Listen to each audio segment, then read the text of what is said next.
Hi, is that loud enough? It sounds great. And as is the Okay. custom of the day, I have to ask you a dumb question. Yeah. Uh, can you name the two longest rivers in the world?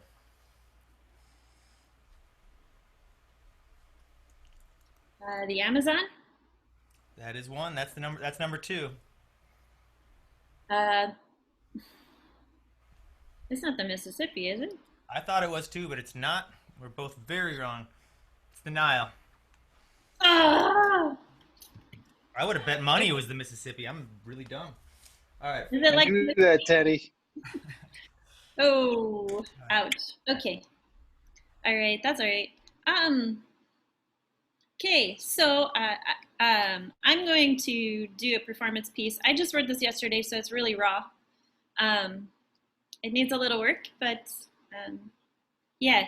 I heard a story a long time ago, and I feel like it has felt very damaging to me and a lot of things. And so I had an idea about it, and I couldn't find a place to put this idea because I kept running around. And then the train came, and the idea got on. And so here's the result. And it's based on a true story, and it's called Emily.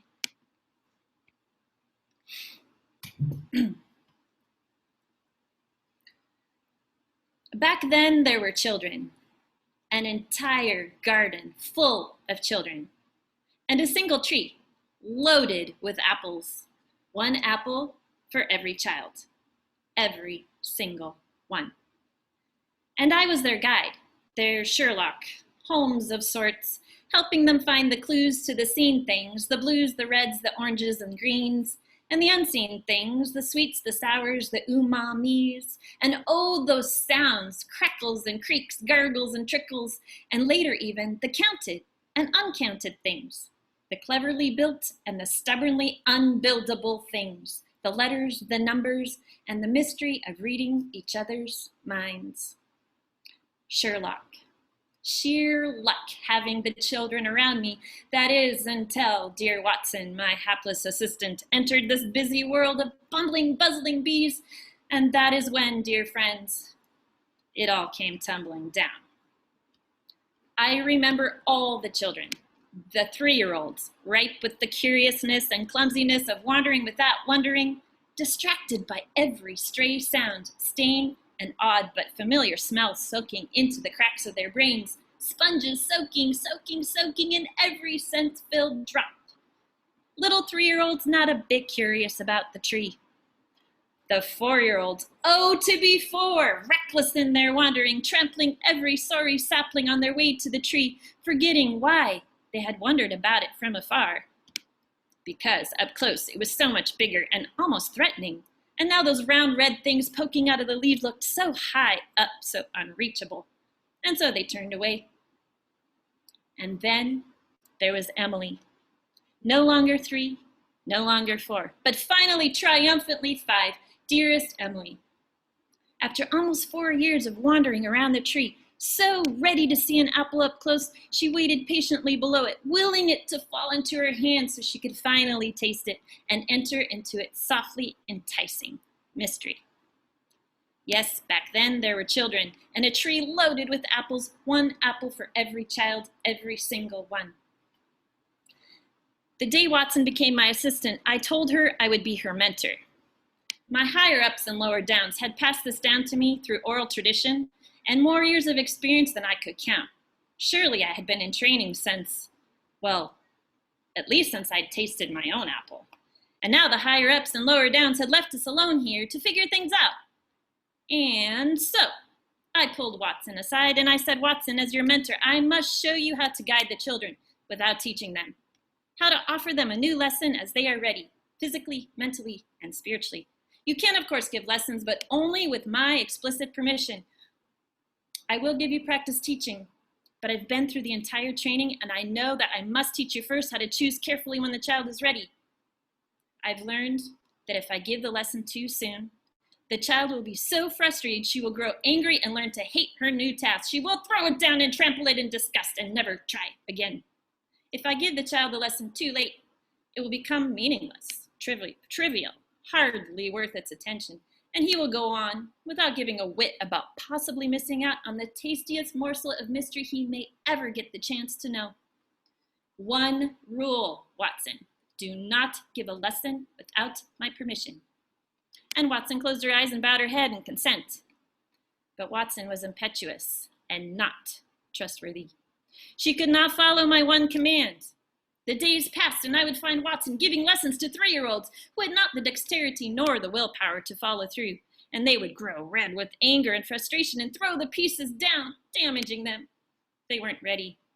She would offer a 5-year-old the same lesson he'd mastered on his own months before, making him doubt himself. For why should the teacher show him something he already knew how to do, unless he'd been doing it wrong?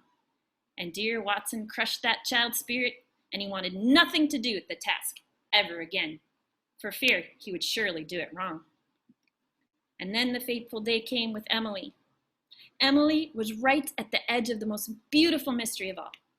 I had the lesson planned for her for that very morning, and my eagerness to bring her to the apple on the tree was only tempered by my knowing that it had to be timed at the exact moment of the apple's prime and perfumed ripeness, at the perfect moment for Emily to grasp its mystery. I turned for just a split second, distracted momentarily by the newest child in the garden, the youngest, still so fearful of the hustle and bustle of the other children, bumbling and buzzing around so adeptly in this curious environment. And then I saw it. Watson giving Emily the lesson, handing her an apple, not even the one designed especially for her, like it were some random act, just another task. And Watson saw me see her, and she gave me the look, a smug look of self-satisfaction. My heart skipped its beat. I couldn't breathe.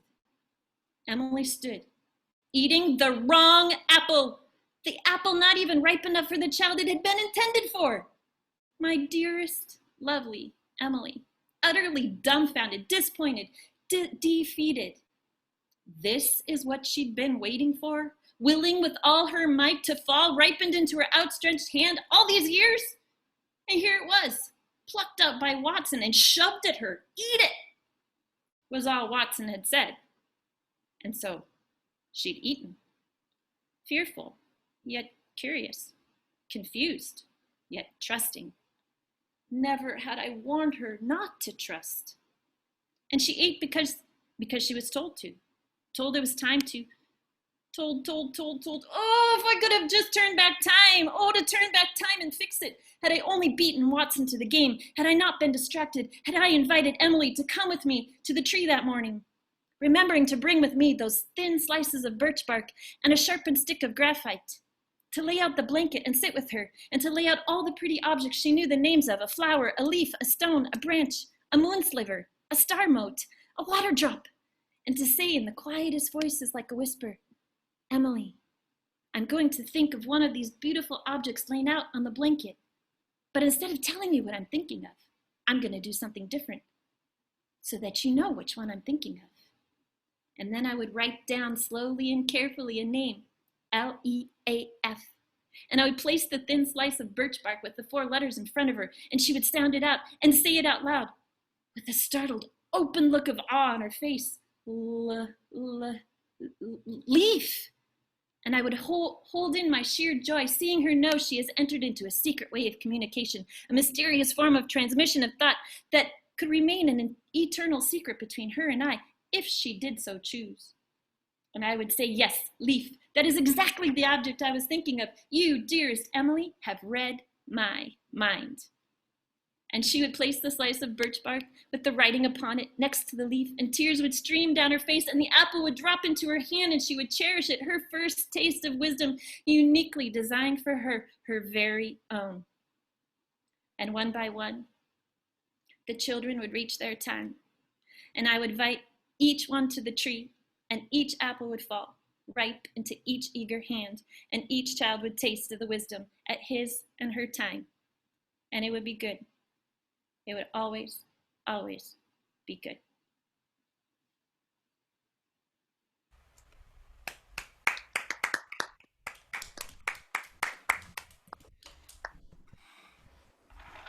That was awesome. Thanks, Amiella. All right, Bo Ross. Good evening. All right, I gotta ask you a dumb question. You know the rules. Sure, let me have it. Actually, I kind of like yours. Name two of your favorite stand-up comedians. Right off the top of your head. Yeah, off the dome, man. I think who's that Canadian dude? John Doerr. You can tell that I'm have vast knowledge of stand-ups, but The correct answer was John Mulaney and Jim Gaffigan. But continue. yeah, that's a fine set of young gentlemen right there. I'll think of something at the end of my set and we'll double back. But I'm gonna do a couple cover songs this evening, and this first one is a Dawes song.